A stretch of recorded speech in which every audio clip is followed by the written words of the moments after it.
इंसाफ करी।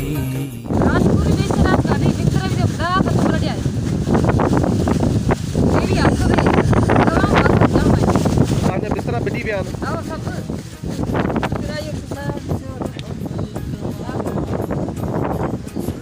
ॾिसो कहिड़ी हालत आहे, कहिड़ी हालत आहे, कीअं ॿारनि खे बचाए वेठा आहिनि। हा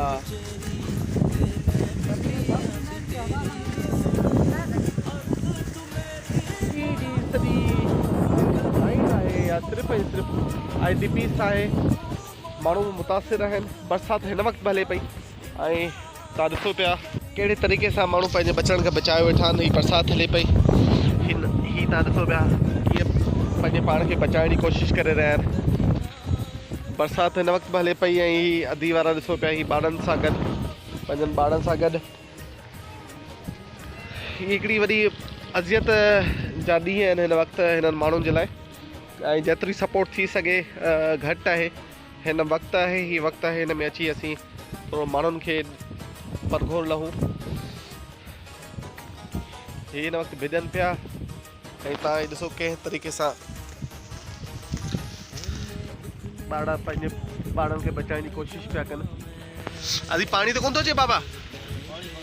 राति बरसाति थी हुई, पाणी आयो त कोन हुयो? हा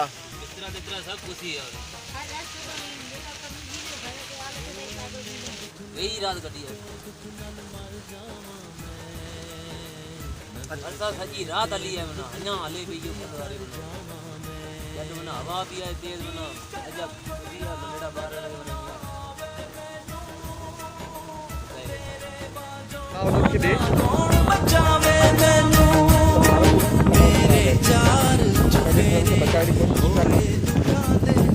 बरसाति हिन वक़्तु हले पई।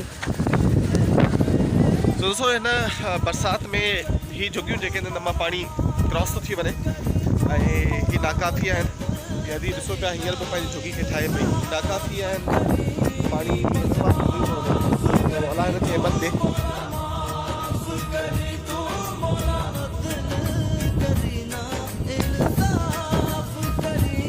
अॼु झुगी सही आहे, तो हिन मां पाणी अचे थो अंदरि, अची थो वञे।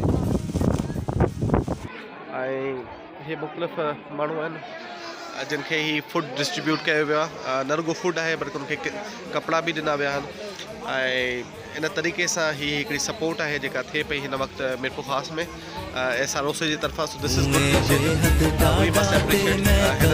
इनिशिएटिव्स खे असांखे एप्रिशिएट करणु घुरिजे। ॾिसो केतिरी मुनज़म क़िस्म जी हीअ विरासत आहे जंहिंमें तव्हांखे कंहिं बि क़िस्म जी बदनज़मी नज़र न ईंदी। सभु ॾाढो सब्र ऐं तहमुल सां जेके आहिनि ही पंहिंजी जेका उन्हनि जी मदद थिए पई उहा वसूल करे रहिया आहिनि। सो ही आहे Sindh rural support organisation SRSO जे ताउन सां थींदड़ ही हिकिड़ो फलाही कमु जेको मीरपुर ख़ास में हिन वक़्तु थी रहियो आहे। ऐं जस हुजे तमामु उन्हनि माण्हुनि खे जेके हिन वक़्तु ॿोल मुतासिरनि सां गॾु आहिनि।